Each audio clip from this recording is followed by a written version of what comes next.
la Côte d'Ivoire va s'embourber dans une crise. Abdoulaye Maïga a été très clair. Il a dit qu'aucune sanction ne fera plier le Mali.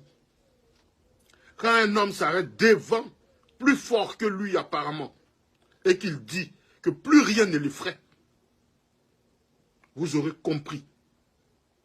Mais avant d'en arriver à ce fait-là, à cette conclusion, la CEDEAO se prépare à faire des sanctions sur le Mali. La CEDEAO en a déjà fait. La CEDEAO a fait des communiqués par le bien de celui qui dirige la CEDEAO en ce moment, en Mbalo. Ça n'a pas été du goût du Mali. La démarche de notre président Ouattara, je ne vous demande pas de m'aimer ou de me haïr. Cette démarche-là, elle est similaire à la démarche d'Houphouët-Boigny en 1965. Quand il a fait partir un navire avec à son bord un contingent de 20 personnes, à qui il avait remis 30 millions pour aller dégommer Sékou Touré au Mali, en Guinée.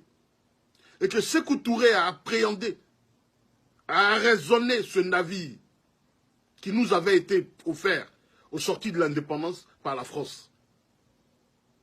Sékou Touré les a retenus, ces 20 personnes, pendant pratiquement 2 ans. La libération, c'est bien en 1967.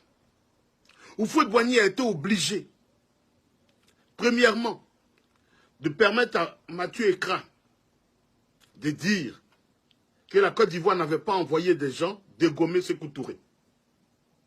Secondo, Houphouët-Boigny a dit, comme on en est là, il était important de saisir l'ONU.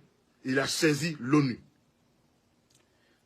Sékou Touré a ramené ses preuves. À l'ONU, il n'y a pas eu de solution. En 1966, Houphouët-Boigny a détourné un avion de la compagnie KLM qui revenait des États-Unis, qui avait à son bord des diplomates guinéens. Il a obligé l'avion à atterrir à Abidjan et il a mis en résidence surveillée ses cadres guinéens. Un mois après, un citoyen guinéen diplômé qui rentrait de Suisse après ses années d'études, un doctorant, il est passé à Abidjan, il a été arrêté et fait prisonnier.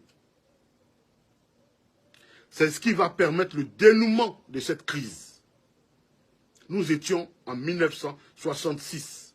Et c'est finalement en 1967 que par le bien d'un certain nombre de présidents africains que la crise va être réglée familièrement. Aujourd'hui, la Côte d'Ivoire ne parvient pas à régler un si petit différend. La vérité, on la sait tous. Hein. La vérité, là, on la sait tous. On sait ce que notre pays a été juste ou non. Vous le savez tous. Nul besoin d'être de quelque bord que ce soit. On connaît la vérité. Même si on est foncièrement inscrit dans l'apaisement, on connaît de quel côté se trouve la vérité.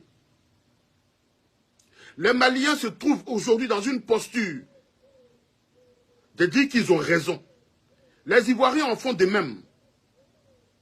Mais quand on a déjà mis pendant 7 mois un pays en veilleuse, on lui a fermé toutes les frontières, on a restreint les mouvements des leaders de ce pays, et que le pays est parvenu à tenir debout, à un moment donné, il faut commencer à craindre.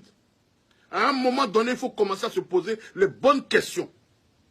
Est-ce que nous sommes en train de bien faire les choses? Est-ce que Ouattara fait bien les choses? Parce que ce qu'il fait nous engage, nous tous. Engage les populations en Côte d'Ivoire. Engage nos familles. Engage l'avenir de tout un pays. Est-ce que Ouattara agit correctement? Ce qui se passe au Mali ne m'intéresse pas. Moi, je suis de la Côte d'Ivoire. Est-ce que pour ce qui est de mon pays, Ouattara prend les bonnes résolutions? Est-ce que ce qui engage la Côte d'Ivoire, Ouattara est dans une mesure qui fait avancer la Côte d'Ivoire? Est-ce que notre classe politique ivoirienne lui pose des questions?